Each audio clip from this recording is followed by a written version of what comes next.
Hi, folks.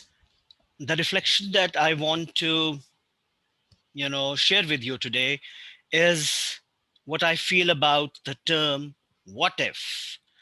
So let's really think if this term what if is that our friend or foe? We are very well aware that overindulgence in thoughts and especially negative thoughts can lead to significant stress, even depression, anxiety, and all, whole lot of psychological um, diseases or at least discomfort. Having said that, what if is not a total enemy either, because it lies at the overlap of one of our key defining attributes as human beings, that is the ability to imagine, the ability to create.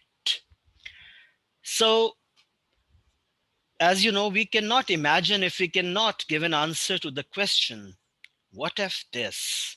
What if that?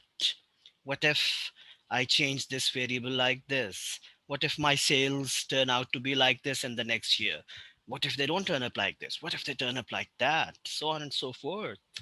I do think, what if I get a grade XYZ in the current subject? Maybe I'll switch on to a different minor. And if I do not get a good grade, then maybe I'll switch on to a different minor. So as we can see, what if is not without value, because it helps us to imagine. The key, however, is to strike the right balance, just the right balance. What would that balance be? Well, let's think of it this way. Any amount of indulgence in these what if questions is healthy as long as it does not consume you, and as long as it is anchored in action of some kind. You cannot keep on thinking and thinking and thinking all the time. What if this and what if that? What if this? Or, you'll go crazy. And more importantly, you won't achieve anything at all. So, to derive value even from your thoughts, the what if thoughts, you have to be grounded and anchored in action. Otherwise, as they say, one can, an overindulgence in these kinds of scenarios can lead to what is called paralysis through analysis, or um, inactivity, basically. And that's the best case. The worst case is you end up being a psychological patient. So I'd like to, draw something over here.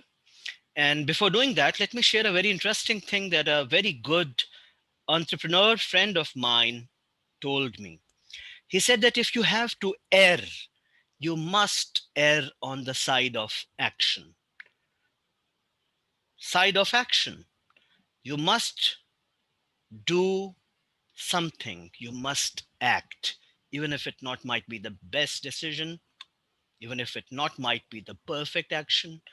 It might not be that perfect novel you wanted to write, essay you wanted to write, software you wanted to write, whatever. But at least it has to happen. You must engage in action. Without action, there's no point. There's no point in thought either. So let's say, if we are to think of it this way, I'd like to draw something. If, let's say, we have, pardon my poor drawing, if we have something like this, let's say this is an ocean.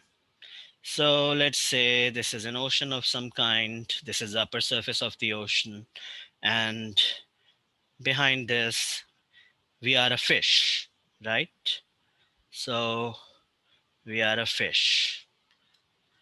Okay. And what we'd like to do is the right balance, in my opinion, is that one must always be swimming in the sea of action, right? Because that is what keeps us alive. However, every now and then we must jump up if we just keep on doing action every time, there's a very real chance that that action might not end up being the most appropriate one either. We might have done something more efficiently, more productively. But how would we know that unless we stop for a moment, take a chance to reflect, to think, to dream, and to ask the question, what if? What if this? What if that? Ask it, reflect upon it, and then go back to action. So, you are swimming around in the sea of action, but if you keep on swimming here, um, you'll always have the tendency to be inefficient. So every now and then, take a jump like this. Pardon my poor drawing. Every now and then, the fish takes a jump and, you know, jumps up, takes a breath of fresh air. This is the fresh air. What if? This is the reflection, right? What if? Ask this question, reflect, but then don't remain here. Get back into the sea of action. Keep repeating, and you're good. Take care, folks. See you some other day. Bye.